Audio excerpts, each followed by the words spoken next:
할렐루야. 여기 있구나. 아마 제가 오늘 또 이어서 저는 그 선교사니까 이거 선교 이야기밖에 몰라요. 그래서 오늘 밤 하지만 어차피 제가 목사님 이게 딱 못해요. 그러니까 또 제가 반드시 다음에 또 와야 돼. 제가 지난 금요일 날 제가 이제 여러분들에게 이렇게 어디까지 보여드리는 걸 좀 복습을 해야 되니까 오늘 복습 한번 봅시다. 이 선교란 것은요, 예수 그리스도를 구주로 믿는 모든 사람들에게, 다시 말하면 전 교회에 주어진, 우리 교회란 게 건물이 아니잖아요. 교회는 여러분이 있는 우리 교회에 나오는 하나님 백성들이 교회인 거예요. 여러분 각자에게 예수님께서 주신 이 선교의 책임은 동일하게 지워져 있다. 그거를 제가 말씀을 드렸습니다. 그러므로 선교사의 부르심을 이야기할 때도 선교사만 해당되는 게 아니라 전 교회의 모든 성도들이 동일한 부르심을 갖는다는 말씀을 제가 드렸어요. 그건 지난 금요일 날 드린 것이고, 그 다음에 오늘 이제 제가 이제 이거는 여러분들이 좀 뜻밖의 말일 수 있는데 잘 들어보시면 이해가 되는 거예요. 교회가 있어요. 교회가 있는데 그동안 이제 사람들이 생각하기를 선교는 교회에 주어진, 그러니까 선교는 이 세상이라는 말을 잘 기억하셔야 돼요. 제가 말하는 저 교회는 눈에 보이는 교회. 이제 신학적으로 가시적인 교회라 그래. 우리가 말하는 이 교회의 선교는 이 땅에, 이 세상에 있는 교회에 주어진 사역이 선교가 아니에요. 교회가 있으니 선교가 부분적으로 하나보다, 그게 아니라 좀 더 극단적인 표현이 하지만 엄격히 말하면 교회는 선교를 위하여 이 세상에 존재하는 거예요. 이게 굉장히 중요한 말입니다. 우리가 이거를 잘 이해하셔야 돼요. 왜 제가 이 말씀을 드리는 거 아니? 교회는 선교를 위하여 이 땅에 존재하는 거예요. 여러분들이 예배를 드린, 당연한 거죠. 근데 이제 우리가 전체를 놓고 봤을 때 교회가 이 땅에 존재하는 이유는 선교를 위해서 존재한다. 왜 그런가 하는 제가 좀 이유를 설명하겠습니다. 창조. 우리가 이제 인간 역사를 딱 놓고, 성경 역사기도 하지만 인간 역사를 딱 놓고 보면 창조가 있잖아요. 그렇죠. 창조는 이미 우리가 다 아는 창조의 사건들은 이미 일어난 이야기예요. 하나님이 이 세상을 지으신 창조 이야기. 그 다음에 이 아름다운 이 하나님이 지으신 이 세상에 인간들은 하나님을 섬기면서 하나님의 백성으로 아름답게 살 수 있는데, 인간들이 하나님 명령을 거역함으로 타락이라는 결과를 낳게 되어서 오늘 모든 인간들은 한 명도 빠짐없이 이 죄의 굴레를 쉬고 이 땅에 태어난 거 아닙니까? 그런데 이 죄의 굴레, 한 사람 인간을 대표하는 아담이 죄로 인하여 형벌을 받는데, 한 사람 또 다른 아담이신 예수 그리스도가 이 땅에 오심으로 그런 첫사람 아담이 지었던 모든 죄를 예수님이 대신 짊어지시고 십자가에 지신 그 사건. 기독교의 핵심은 십자가라, 이렇게 얘기해 봤습니다. 그런데 만약에 이 십자가로 끝나면 기독교는 또 의미가 없어요. 십자가로 끝나버리면요. 근데 더 중요한 게 부활이 있습니다. 부활이 없는 십자가는 의미가 없어요. 부활이 있을 때에만 십자가가 의미가 있는 거거든요. 부활은 우리가 죽었다가 살아나는, 다시 사는 것이 부활 아닙니까? 영생을 얻는 부활. 근데 마지막 남은 것이 뭔가? 예수님이 재림하신 일이 남았어요. 앞에 있는 것은 다 이루어졌는데 여전히 이루어지지 않은 한 가지가 있는데 예수 그리스도의 재림이요. 그러니까 오늘 저 재림이라는 것은 우리가 이 땅에 살면서 우리 모든 성도들이 여러분이 이 땅에 생명이 있는 기간일 수도 있고 혹은 여러분들이 이 땅을 떠나고 난 이유도 있지만 아무도 몰라요. 언제 주님이 오실지는 모르지만 이 땅에 있는 우리 모두는 재림이라는 것을 다 기다리고 있는데 이 재림이라는 이 문제를 딱 놓고 봤을 때 예수님 당시에 제자들도 아마 지금 우리가 말하는 이런 차원의 재림이 아니라 제자들, 그 당시 예수님 당시의 제자들은 예수님이 다시 오셔서 부활하신 예수님이 오셔서 이 땅을 회복하고 다시 말하면 이 로마의 식민지는 우리를 회복하고 새로운 나라를 건설할 그날을 생각했던 것 같은데 그러다 보니까 자꾸 제자들이 물어보는 질문이 저거였어요. 주님, 이 세상 정말 주님이 다시 오시기 전에 사인, 표적이 무슨 표적이 있을까요? 자꾸 물어봤어요. 주님이 다시 오신다면 분명히 표적이 있을 텐데 그 표적이 무엇입니까? 이렇게 물었거든요. 근데 다시 말하면 주님이 이 땅에 다시 재림으로 오실 그때에 어떤 일이 있을까? 이걸 물어본 거예요. 그랬더니 주님이 성경 어디에도 없는 가장 명확하고 가장 분명하게 한 가지 사실을 딱 말씀해 주신 거예요. 어떻게 보면 예수님께서 이 땅에 오신 목적이기도 하고요. 예수님 십자가에 돌아가신 목적이기도 한 저 말씀이에요. 이 천국 복음이 다시 말하면 죽을 수밖에 없는 인간들에게 예수님이 오셔서 우리에게 새로운 생명을 주신 이 천국 복음이 모든 민족들, 한국 여기뿐 아니라 도봉구뿐 아니라 한국뿐 아니라 한국 넘어 온 세상에 있는 모든 민족들에게 증언되기 위하여 다시 말하면 증언이 된다는 거예요. 증언 다시 말하면 전달되기 위한다는 거죠. 증언되기 위하여 온 세상에 전파되리니 모든 민족들에게 복음을 들을 수 있는 기회가 주어지고 나면 주님이 오신다는 거예요. 그러니까 사실은 오늘 저와 여러분이 우리가 흔히 아마 모르긴 해도 여기 앉아 계신 분들이 오늘 밤에 주님이 오십니다. 그러면 많은 분들이 주님 너무너무 기다렸어요. 이렇게 하기보다는 가슴이 철렁 내려 주님 조금 늦게 오시지. 이 생각하면 있을걸요? 우리가 여러분이 원탄 원치 않든 우리는 주님의 재림을 기다리는 거예요. 반드시 앞에 있는 모든 것이 이루어진 것처럼 예수 그리스도의 재림도 반드시 오는데 오기 전에 한 가지 조건이 금방 말씀드린 것, 이 천국 복음을 땅 위에 있는 모든 민족들에게 들을 수 있는 기회를 만들어 줘야 된다는 거 아닙니까? 예수 그리스도의 이름을 부르면 구원을 받는데 듣지도 못한 일을 어떻게 믿느냐? 이렇게 로마서 10장 그렇게 돼. 아니 듣지도 못한 일을 어떻게 믿어요? 이렇게 나와 있죠. 그러면 그 한 단계 더 나가서 아니 누가 전파하는 사람이 없는데 어떻게 들으리요? 이렇게 나와 있어요. 여러분 우리가 실제로 보시자고요. 150년 전에 이 땅에 교회가 있었습니까? 150년 전에 우리 조상들이 예수 믿었나요? 안 믿었잖아요.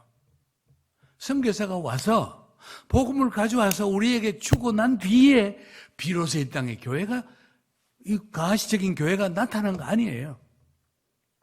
선교사가 안 왔으면 못 들은 거 아니에요. 그동안 선교사 오기 전까지 몰랐잖아요. 그러니까 그만큼 중요한 거예요. 이게. 그러니까 복음을 들을 수 있는 기회를 만들어줘야 되는데요.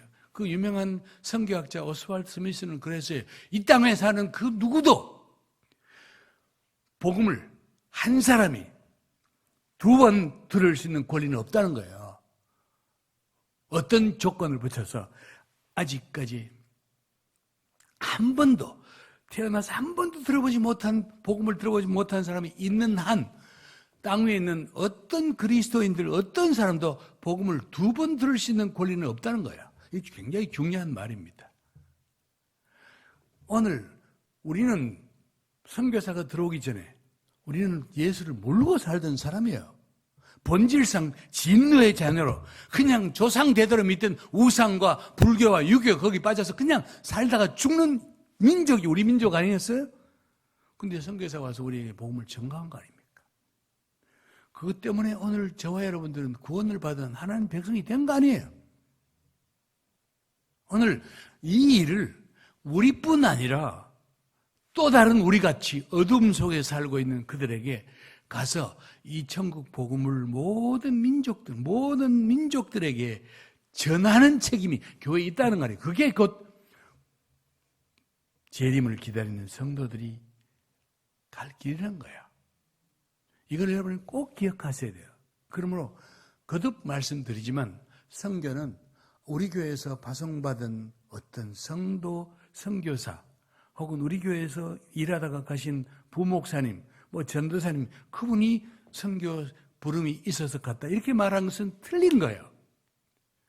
틀린 거예요. 우리 목사님이 선교하시니까 목사님이야 선교적인 목회를 하시면 우리야 그냥 시온교회 성도지. 이거 틀린 거예요. 우리는 동일한 부르심을 받은 거거든. 똑같이 받은 거거든요. 이게 제대로 작동이 되어야 이 땅의 선교운동이 활발해져요. 이걸 기억하시면서 오늘 제가 어차피 아까 말씀드린 것처럼 어차피 오늘 1시간 해봐야 제가 이 중요한 여러분들에게 전하고 싶은 메시지 다 못 전해요. 언젠가 내년에 언젠가 또 와야 돼. 올 거예요. 자, 세계선교 목적이 그래서 이 일을 위하여 전 세계 선교 한 45만 명 되는 선교사들이 지금도 일하는 거예요. 목숨 걸고 주님이 오시기 전에 이걸 해야 되니까 반대가 있고 핍박이 있어도 하는 겁니다. 지금도요. 이 선교야. 그러니까 그분들은 고생하나 보다 이렇게 하고 우리는 잊고 있으면 안 된다는 거예요. 동일하게 책임을 지고 동일한 부르심을 갖고 있는 이 생각을 우리 교회가 가져야 돼요. 자, 그러면서 이제 좀 넘어가 봅시다. 오늘 이제 예수님이 우리에게 주신 원리라고 말씀하셨잖아요. 지난 금요일에 여기까지 하고 딱 끝냈거든요. 추수밭이 이렇게 사과밭이 있는데 길 가다가 사과가 있어. 저거 따야 되네. 저거 익었어. 그래서 밭에 가서 따면 어떤 일이 벌어진다 그랬죠? 도둑으로 잡히는 거예요. 저거를 따려면 주인이 저거 우리 사과밭인데 가서 따세요. 이래야 따는 거예요. 그래서 제가 여러분들 좀 더 이해를 시키려고 내가 재밌는 얘기하는 생각이 나가지고 자, 제가 지금은 이제 국제 동원 본부 사역을 하지만 요전에 제가 한국 본부 대표를 했거든요. 그때 저희랑 같이 선교사 말고 일반 평신도로 우리랑 같이 일하던 목사님과 장로님들, 집사님들이 우리 웹 이사님들이었어요. 근데 이제 이사님들은 그 바쁜 중에도 거의 매월 한 번씩 거의가 아니고 똑같이 매월 한 번씩 첫 번째 목요일 날 모였어요. 같이 성경 보고하고 듣고 했는데 저 중에 어떤 저쪽에 저 끝에서 앞에서 깝줄 중간줄 맨 끝에 있는 목사님이 자기 집이 자기 부모님이 살던 집이 저기 평촌 옆에 백운호수 옆에 시골 집이 있는데 백운호수도 볼 겸 거기서 한번 가을도 좋으니 거기서 한번 이사회를 하재요. 그래서 늘 양재동에서 하던 것을 그러면 이번 달 이사회는 저기 과천 옆에 있는 백운호수 옆에 있는 거기서 합니다. 장소를 다 정했는데 이 사람들이 먼저 오신 분도 계시고 또 늦게 오신 분도 계신데 목사님들이 기다리다 보니 여기서 한 50m 좀 떨어진 곳에 밤나무가 보였어요. 밤나무가. 그래서 밤나무가 딱 보니까 저 밤나무가 도시에서 분들은 잘 모르지만 시골에서 사람들 저게 정말 좋은 거거든요.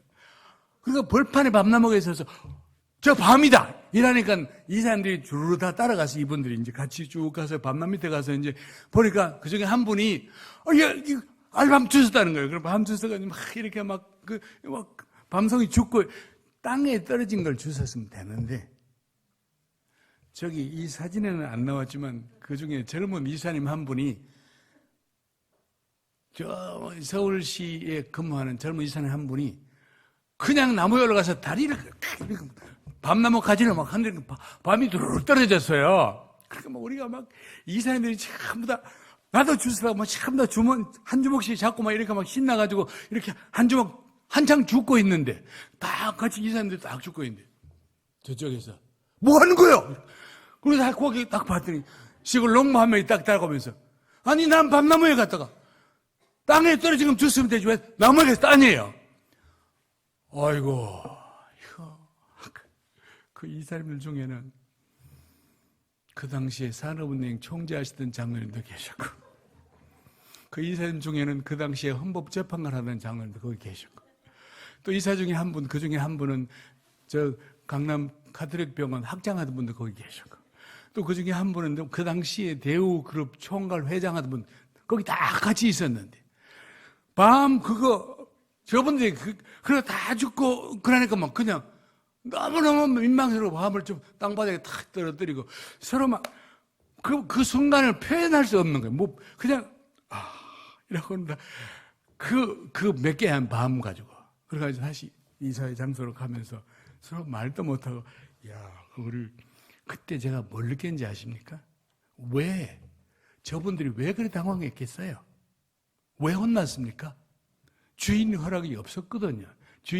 밤 주인이 우리 밤인데 까짓 거 가서 흔들어 따서 드세요. 그랬으면 했을 거 아니에요. 오늘 주님께서 굳이 추수할 것은 많은데 일꾼이 적다고 말씀하시면서 추수할 주인에게 부탁해서 일꾼을 보내어 주소서. 다시 말하면 적어도 추수밭에 일하러 갈 사람들은 주인의 허가가 있어야 된다는 거예요. 그래서 우리는 선교사를 뽑을 때 계속 물어보는 게 부르심이 있습니까? 이걸 물어봐요. 부르심이란 게 무슨 그러니까 제가요 어젯밤에 꿈을 꾸는데 꿈에 예수님과 큰 분이 나타나셔가지고 너 최태엽 너 필리핀에 가거라 이런 목소리 들어야 부르심 줄 생각을 하거든요. 그게 아니에요. 내가 성경을 보면서 성경에 있는 이 말씀을 나는 100% 하나님 말씀을 믿습니다. 그런 사람들은 부르심이 있는 사람들이에요. 다시 말하면 예수 그리스도를 확실히 알고 가라는 거예요. 네가 가기 전에 내가 누군지를 알고 이걸 못하고 가면 자꾸 사람을 쳐다봐요. 파송교회를 쳐다보고 후원교회를 쳐다보게 돼 있어요.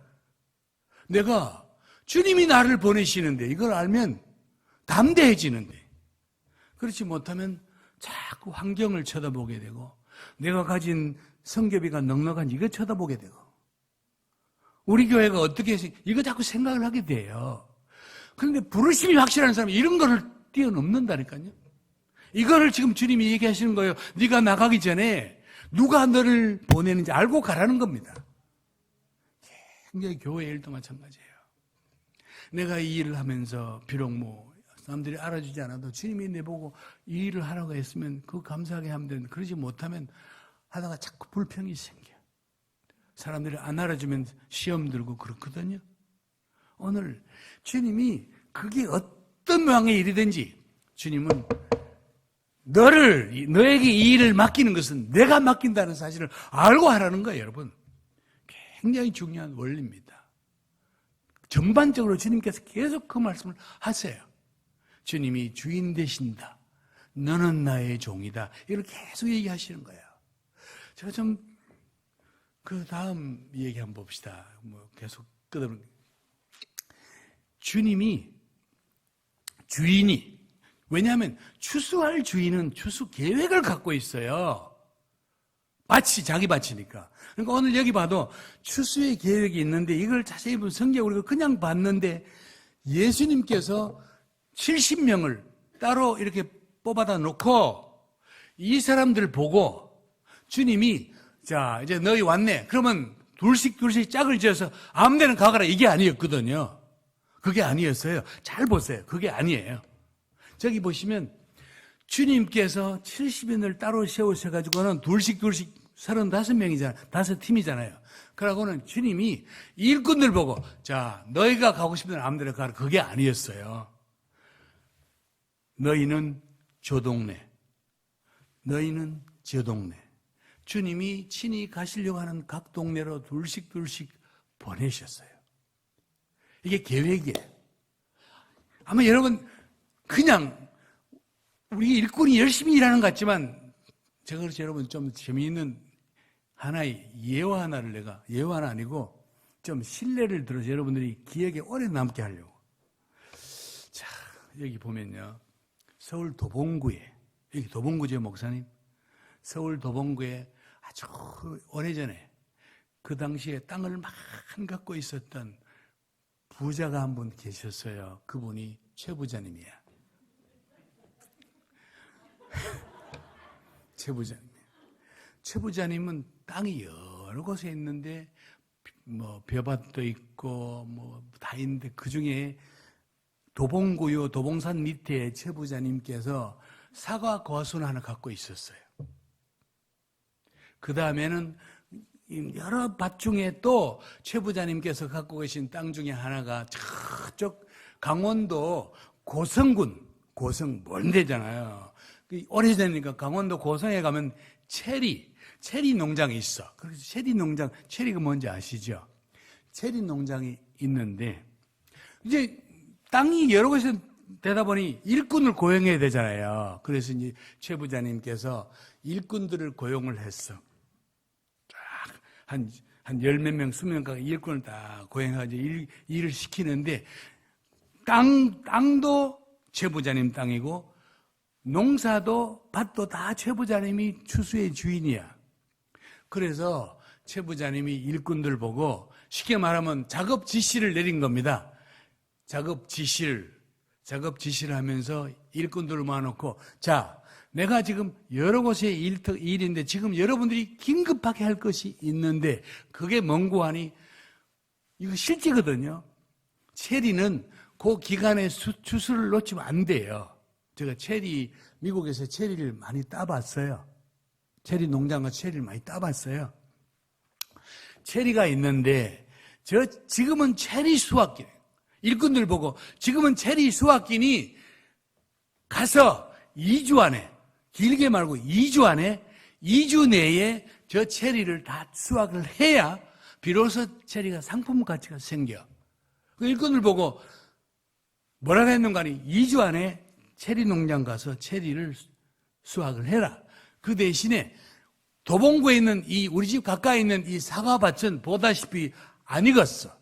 그러고 가까워서 여러분들이 할 필요 없어. 놔두고 저건 추수하지 마라 그랬어요. 그러면서 일꾼을 보고 사과는 지금 하지 말고 가서 지금 당장 체리밭에 가서 서둘러 가지고 체리밭에 가서 체리를 그랬어.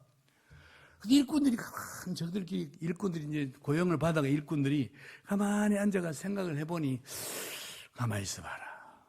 일꾼들이 생각해 보니까 고성까지 가려니 길이 너무 먼 거예요. 고성은 지금이야 뭐 터널이 생겨서 차가 잠깐만 그때는 터널도 없고 강원도 험한 길을 걸어서 가야 되는 것이니까 옛날이니까 일꾼들이 생각하니까 고성까지는 너무 멀다. 그래서 일꾼들이 생각하기를 길도 험하고 그래서 그냥 뭐 어디 가서 일 열심히 하면 되지 뭐. 그래서 도봉구 도봉산 밑에 있는 사과밭에 가서 사과를 따기 시작합니다. 그래서 가까운 사과밭에 일꾼들이 다 가서 사과를 열심히 땄어요. 그랬더니 최 부자님 주인께서 자 추수 잘 했느냐 이렇게 물어봤어. 내 추수가 어떻게 됐냐 이렇게 물어봤더니 일꾼들이 예 열심히 했습니다.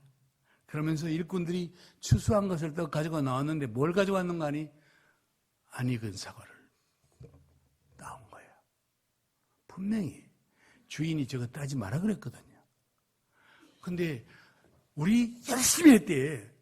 주인님이 시킨 그때부터 열심히 해가지고 이렇게 가져왔대요. 여기 추수한 건 있는데 주인이 가라고 한 그리고 최 부자님이 얼마나 화가 났겠어. 내가 사과는 추수하지 말라 그랬잖아. 물 닦고 막 나가지 막 그래. 아니 내가 체리하라 그랬는데 체리를 안 땄기 때문에 체리 기간이 지나버렸어요. 그럼 어떻게 되느냐? 체리 밭은 그냥 저렇게 체리가 다 떨어져. 딱 저렇게 됩니다. 실제 저래요. 다 떨어져요. 그럼 떨어진 체리는 썩어 문드러져서 아무도 먹지 못하는 저 상품도 아닌 적이 되는 거예요. 일꾼들이 자기 딴에는 열심히 한다고 열심히 했어요. 맞아요. 열심히는 일을 했지만 주인의 뜻과는, 주인의 계획과는 다른 일을 한 거예요. 제가 왜 이 얘기를 하는지 아십니까, 여러분? 지금 보면요, 사실은 선교지에 일꾼들이 상당히 많이 필요해요. 우리가 봐도 저 정도면 충분히 가서 일할 수 있는 사람이에요. 그런데 요즘 한국에 많은 신학 대학원 졸업을 하면 한국에서는 개척이 어렵다고 누가 말을 했나 봐. 어려워봤자인데. 그러니까 전부 공부하러 간다는 거예요. 저 미국에 갔더니 신학교들마다 한국에서 온 날고 기는 똑똑한 친구들이랑 다 거기 와 있더만. 석사과정하고 박사과정하고. 박사과정을 하니 이제는 뭐 아무 교회 개척은 못하고, 여러분, 제가 묻고 싶은 게 있어요. 누구를 위해서 공부하는 거예요, 그거? 예? 열심히 내가 주님 부르심 받고 나한테 열심히 공부했대. 그럼 주님이 누구를 위한 공부에 물어보거든요. 너 그 박사학위 누구를 위해서 박사하는데 그 긴 시간 다 보냈냐 물어보는 거예요.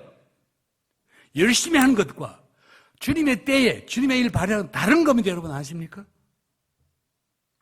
지금도 간 곳마다 일꾼들이 필요한 곳이 저렇게 지천에 깔려있는데 글쎄 사방에 일꾼을 좀 보내주셔야 하는데 그 젊은 팔팔하고 똑똑하고 이런 사람들이 전부 공부한다고. 아니 도대체 누구를 위해서 그 공부하냐 글쎄. 정말 내가 가르칠 수 있는 은사가 있어서 신학교에 가르칠 수 있는 사람들이, 제가 보스턴에 갔더니 어떤 교회에 교인이 그때 한 600명 됐을까? 성가대에 이렇게 앉은, 성가대가 딱 40명 앉았더라고요. 성가대 끝나면 목사님이, 내가 물어보지도 않았는데, 선교사님, 저 성가대원들 중에 40명 중에 39명이 포닥입니다. 포닥이 뭔지 아십니까? 박사 후 과정이야.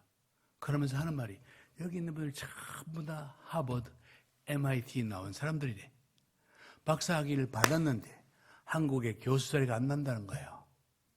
그러니 거기서 세탁소도 하고 청소도 하고 기다린다. 이런 생각들이 교회 안에 딱 들어와 있어요. 제가 영국 가도 독일 가도 미국에 가도 그 많은 신학교에 그 많은 한국 학생들이 왔는데 그들이 박사학위 받아서 어디 가서 일하려고, 일할 장소가 없는데 한국의 신학교 없어지는데 여러분 아십니까? 작년 한국에 있는 신학대학 중에 4분의 3이 인원 미달이요. 지금 보시라고요. 우리는 열심히 일한다고 하는데, 너 누구를 위해서 일했냐면, 저 열심히 일했어요. 근데 그게 정말 주님이 원하는 일인지 그걸 생각을 해보라는 거예요. 그러니까 일하다 보니 일꾼이 불균형이 생기는 거. 한쪽에는 일꾼이 너무 많고 한쪽에는 없는 거예요, 글쎄. 그런데 다 우리 주인이 나를 불러서 나 주의 일 한대요. 여러분, 엄격히 물어봐야 돼요. 누구를 위해서 일하니? 누구를 위해서 공부하니? 물어봐야 돼요, 여러분. 오늘 공부하는 미국인 그분들 제 얘기 들으면 깜짝, 나 얼굴을 안 볼 하겠지. 제가 미국 신학교 갔는데 한국 학생이 내가 왔다고, 한국 선교에서 왔다고 한 40명이 모이더라고요. 유명한 신학교예요. 저는 뭐 어차피 다시 올 일이 없으니까 딱 앉아서가지고 한참 강의하다가 내가, 여러분 박사학위 누굴 위해서 하세요? 어디서 먹으시려고? 한국에 자리 없어요. 한국 신학대학 자리 없어요, 여러분. 아니 선교진 지금도 사람이 없어요. 저 난리인데 왜 여기 시간 보내세요? 그랬더니 아마 그분들 다시 나를 안 부르더만. 다시는 나를 안 불렀을 거야. 자, 여러분, 저게 벼이삭입니다. 시골에서 오신 분들은 벼를 잘 아세요. 요즘 신세대들 중에 시골 안 본 사람들은 벼가 뭔지 몰라. 저게 나락이라 그래요. 나락. 벼예요. 다 익었어요. 근데 우리나라는 보면요, 주로 벼가 잘 익었을 때에 태풍이 많이 와요. 그렇죠? 가을 태풍이라 그래요. 가을 태풍은 큰 게 와요. 주로 오면. 태풍 사라오도 그랬고, 지난번에 이번에 왔던 것도 그렇고. 태풍이 오면 이 벼밭이 저렇게 물에 잠겨요. 물에 잠겨요. 시골에서 오신 분들은 알아요. 저 물이 이제 배에 물이 이렇게 잠기면, 물이 빠지면 저렇게 돼요. 여러분 아십니까? 저렇게 넘어진 배는, 물에 잠긴 배는요, 농부 전공 할머니 얘기를 들으면 5일 안에 저거를 물에서 빨리 이렇게 세워주지 아니하면 저 배는 농사 끝이요. 그래서 저렇게 배가 넘어지면 가능한 한 빠른 시간 안에 일꾼들을 막 동원해가지고 빨리 배를 이렇게 세워서 묶어줘야 돼요. 그러면 대충 추수가 돼요. 그래서 가능한 한 인원을 동원해가지고 막 넘어진 배를 빨리 이렇게 세워야 되는데, 만약에 일꾼이 없어서 이 넓은 밭에 저 혼자서 생각해 보시라. 혼자서 저 넓은 벼를 어떻게 세웁니까? 글쎄 1년 내내 땀 흘리지 농사인데, 저기 만약에 5일 안에 저걸 못 세우면 결과가 어떻게 됩니까? 쉽게, 이게 정상적인 나락 벼 이삭이에요. 근데 저기서 싹이 나요. 싹이 나면 요새 뭐 효소를 씁니까? 한번 해보실래요? 싹난 벼 가지고 뭘 해먹을 수 있는지. 벼는 저렇게 싹이 나버리면 쌀 못 만들어야 아시죠? 끝입니다. 농사 망치는 거예요. 그러니까 농부 입장에서는 빠른 시간 안에 빨리 세워질 일꾼이 필요한데, 그 많은 일꾼들은 어디 가고, 주님이 오시기 전에 저 사방에 복음을 듣지 못한 사람들이 저렇게 많이 기다리고 빨리 좀 와서 우리에게 복음을 달라고 하는데 일꾼들이 안 가는 거예요. 그러면서 지는 하나님 일을 한대요. 열심히 하나님 일을 한대요. 나 하나님께 부름 받았대. 그 공부하는데 20년 시간 다 보내고 나니 박사학위를 받은 갈 데도 없어. 아이들 크니 뭐 어디 데려갈 수 없고. 여러분, 이게 아니에요. 오늘 하나님의 추수 계획에 주님께서 추수할 것이 많고 희어져 추수할 때가 되었다 그랬어요. 추수할 것이 너무 많아요. 지금 오늘 본문에 말씀하신 주님이 추수할 것은 많은데 일꾼이 적다는 말은 딱 저 그림이에요. 기억을 하세요, 여러분. 지금 이거 일할 것은 너무 많은데 일꾼이 없다는 거 아니에요. 지금 적다는 거 아니에요. 없다는 게 아니에요. 적다는 거예요. 일꾼이 가져야 되는 거예요. 오늘 하나님이 일한다고 하면서도 대부분 이 일꾼들이 92%가량이 이미 기독교권에서 일을 해요. 글쎄 일꾼도 필요하죠. 그런데 저들 중에 한 7% 정도가 비기독교권에서 일을 해요. 그리고 저들 중에도 0.몇 %는 소위 우리가 말하는 미전도 종족 지역에서 일하는 거예요. 일꾼이 이렇게 공평하게 일꾼들이 흩어져 있으니까 지금 엄격히 말해서 지금 있는 일꾼만 가지고도 일꾼이 모자라지 않을 수 있어요. 잘만 배치하면요. 그게 안 되니까 문제예요. 선교지 간 선교사님들조차도 전부 도시에 몰려 있어. 글쎄 도시에서 딱 몰려 있어요. 글쎄요. 얼마든지 효과적으로 일을 배치하고 일꾼 시킬 수 있는 곳인데도 불구하고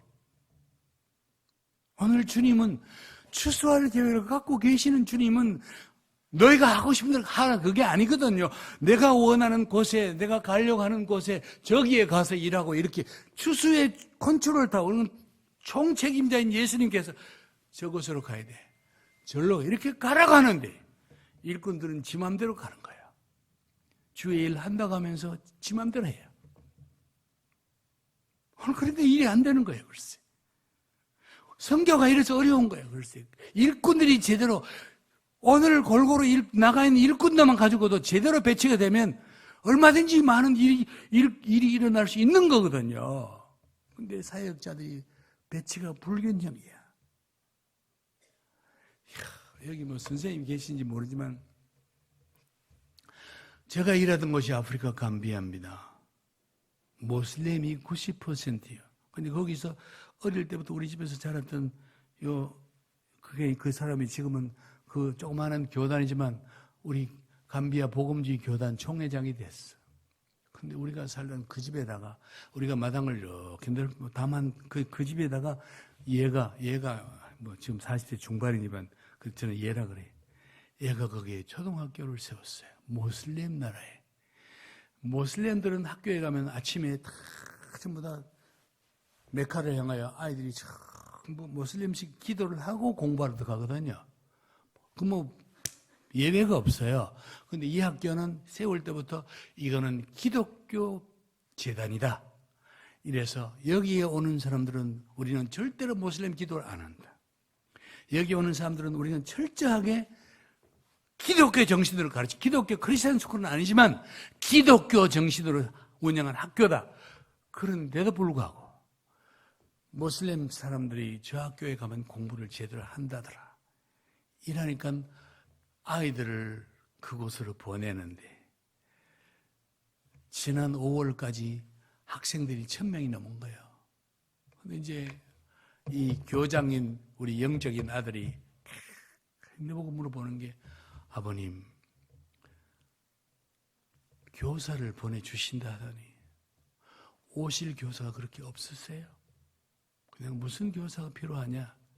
그랬더니 영어 교사, 산수, 수학 교사, English, 영어 교사, Science, 과학 교사, 뮤직, 음악 교사. 그러면서 만약에 교사로 오실 분이 아무 후원이 없으면 우리가 학교에서 그냥 원룸이라도 방까지 다 만들어 주겠대요. 그리고 돈이 하나도 없으면 자기들이 학교에서 그 섬겨져 있는 학교가 한 달에 100불 혹은 200불 용돈 포켓마니 용돈도 줄 수 있다는 거예요. 그런데 일꾼이 없네요. 그 가서 가르칠 일꾼이 없네 글쎄. 물론 영어를 해야 되니까 한국에서는 참 구하기 쉽지가 않아요. 영어로 가르쳐야 되니까. 오늘 일꾼만 제대로 배치가 되면 하나님의 계획에 따라 저희가 보시다시피 감비아에 있던 한국으로 가는데 저희가 감비아에서 일을 한 그 모슬렘 나라에서 정말 눈물과 피와 땀으로 10년 동안 일해놓고 이제 일 잘 될 때 우리 보고 한국에 가서 왜 한국 지부를 세워주면 좋겠다. 국제보면서 그렇게 온 거예요. 그러니까 노할 수 있지만 저는 기도하면서 살수록 가야 되나 보다. 그런데 우리 집사람이 안 가겠다는 거예요.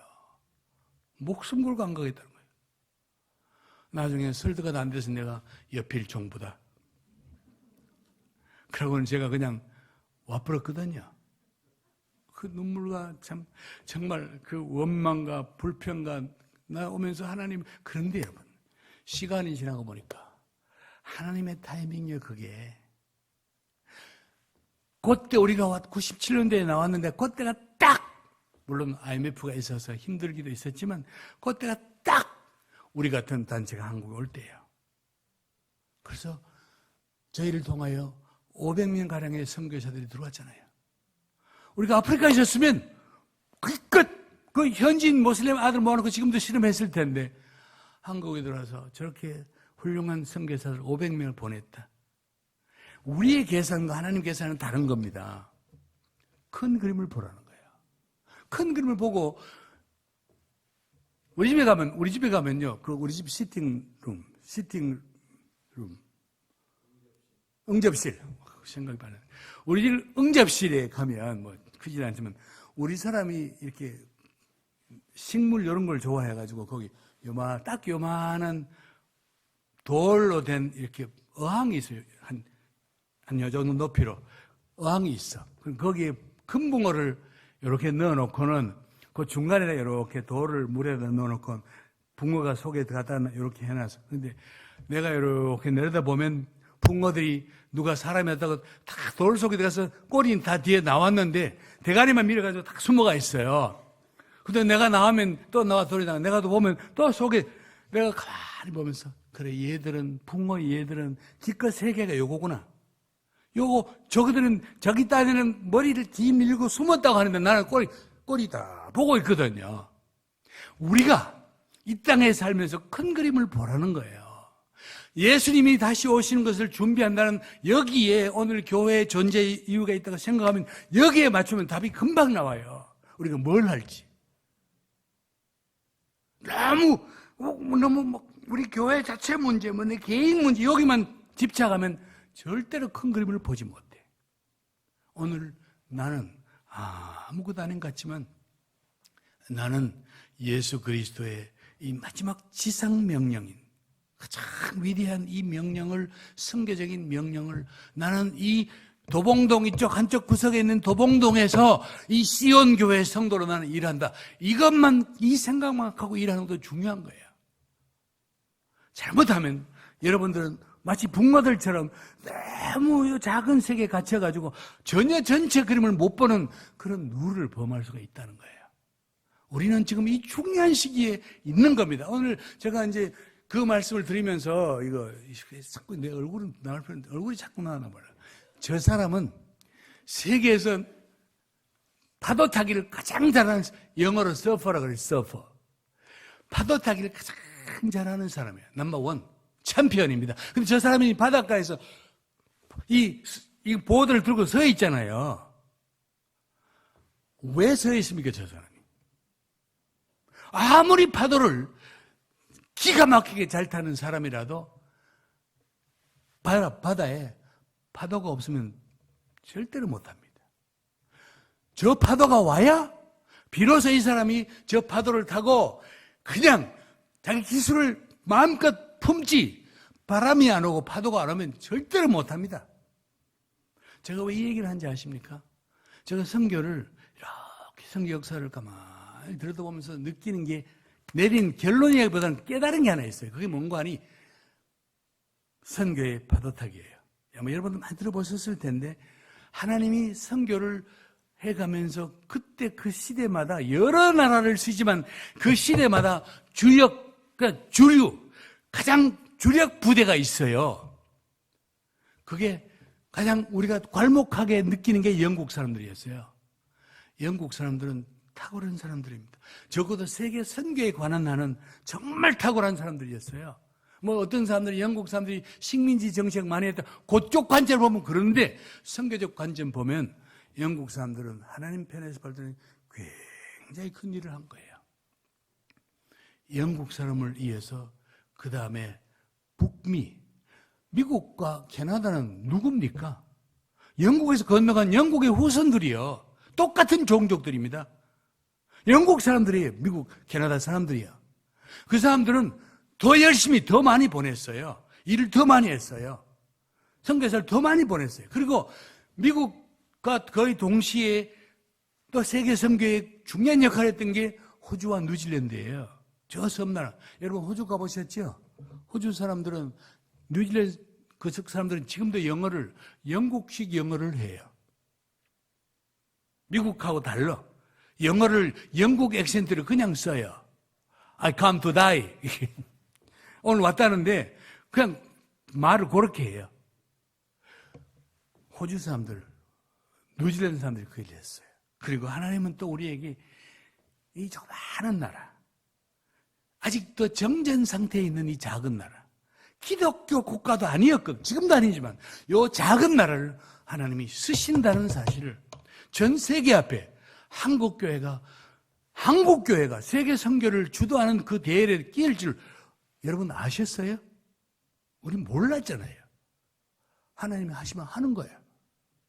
오늘 세계 선교 상황을 놓고 보면 지금 이제 이렇게 일을 했는데 막상 지금을 놓고 보면 내가 지난번 한 말씀 드렸는데 세계 선교를 주도하던 영국에는 교회가 없어지기 시작했어요.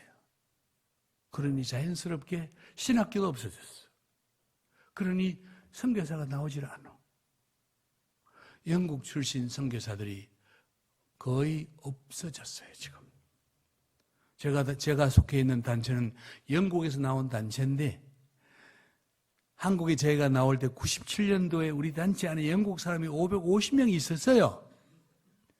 20년이 지났는데 지금은 영국 사람들이 은퇴자까지 다 쳐봐야 250명도 안 돼. 없어졌어요. 미국도 마찬가지야. 미국도 마찬가지야. 미국도 선교사들이 현저하게 줄어들었어요. 왜냐하면 미국 교회가 어렵거든요. 여전히 미국은 세계 선교에서 가장 많은 선교사를 보내지만 미국 교회 지금 씨름하고 있습니다. 대양주 교회는 말할 것도 없고요. 호주나 뉴질랜드 교회는 아예 그냥 선교 그냥 없는 것처럼 해도 크게 안 틀려요. 우리 한국 선교 여러분 보시잖아요. 어떻습니까? 한국 선교 계속 나갑니까? 한국 선교 보시면 저 통계는 2016년에 29,000명이던 선교사들이 2020년도에 갔더니 코로나 전에 통계요. 22,000명이요. 그럼 저기 코로나가 빠졌으니 얼마나 더 줄을지 모르겠는 거예요, 지금. 인원이 주는 거예요. 그러니 우리가 이제 이 상황을 놓고 가만히 선교는 안 끝났는데 누가 하지? 그래서 우리가 가장 먼저 선교 단체들이 세계 지도를 펴놓고 기도하면서 하나님 어떤 나라가 선교를 할까요? 들여다 보니 중국이 할 것 같았어요. 다 중국이 그래도 적어도 중국의 경제 성장을 다 보면 중국이 한 역할 할 줄 알았어요. 그런데 중국과 그 다음에 우리가 또 생각했던 게 인도네시아. 두 개 나라가 어쨌든 선교를 할 것이라 생각을 했어요. 그럼 먼저 중국을 봤는데 중국은 모두의 예상을 깨고 저기 중국에는 크리스찬들이 1억 명이고 복음적인 크리스찬들 우리가 말하는 개신교도가 8,500만 명이래요. 통계적으로. 얼마나 많습니까? 그리고 이제 큰 일을 할 줄 알았는데 그래서 우리가 막 중국 사람들이 오면 훈련시킨다고 중국 가까운 치앙마이에다가 저렇게 유능한 선교사를 배치해놓고 중국 사람 훈련시켜서 보내자 이렇게 다 준비했는데 상황이 예상하지 못한 상황이 벌어지는 거예요, 지금.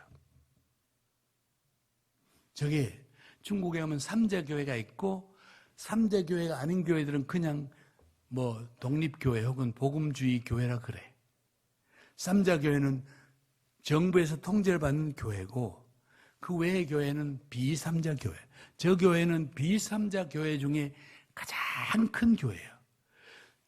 금초대 교회, 이름도 금초대 교회예요. 금초대 교회고 황금초대. 중국에 있는 복음적인 교회 중에 가장 컸어요. 성도 수도 5만 명 정도가 됐거든요. 중국은 5만 해봐야 아무것도 아니지만 그래도 거대한 남바입니다. 그런데 저 교회가 지금부터 50년, 100년도 아니고 2년 전에 경찰이 와서 교회에다가 다이너마이트를 넣고는 교회를 폭파시켜버렸어요.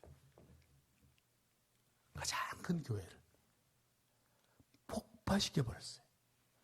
하나님의 교회가 저렇게 옛날도 아니고 2018년도면 도대체 언제야 글쎄. 하나님의 교회를 저렇게 무슨 이유를 댔겠지. 폭파시켜버립니다. 그리고 기존에 있던 교회들마다 다 경찰이 가서 십자가를 떼기 시작했어요. 교회에 있는 건물에 있는 이 십자가는 쉽게 말하면 중국에서는 받아들이지 못하는 혐오 시설인 거예요. 십자가를 교회들마다 다 경찰을 다 잘라버렸어요.